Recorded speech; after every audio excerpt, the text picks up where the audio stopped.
మరి ఈ కౌండిన్య మహర్షి అసలు ఎవరు అని అంటే శుద్ధ బ్రాహ్మణుడు. చూసారా, అత్రి మహర్షి ఎవరు? బ్రాహ్మణుడు. ఆయన బ్రాహ్మణుడు అంటే ఏ బ్రాహ్మణుడు? కుల బ్రాహ్మణుడు కాదు, శుద్ధ బ్రాహ్మణుడు అంటున్నా నేను. శుద్ధ బ్రాహ్మణుడు అంటే బ్రహ్మజ్ఞానము సిద్ధత్వం పొందినటువంటి వాడు. ఇటువంటి కౌండిన్య మహర్షి మూల పురుషుడు ఏ కులానికి అని అంటే గౌడ్ అంటారు. గౌడు, ఈడిగా చెప్పాను కదా మీకు, శెట్టిబల్లిగా, ఇవన్నీ కాలంలో మారిపోయినాయి. చాలా మందికి గౌడ్ అంటే వీళ్ళందరూ కూడా ఎవరు సంతానం, ఎవరి గోత్రికులు అంటే కౌండిన్య మహర్షి గోత్రీకులు.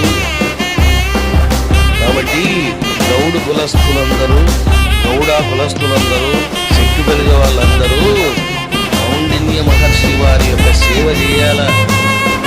తెలిస్తే కదా సేవ చేయడానికి.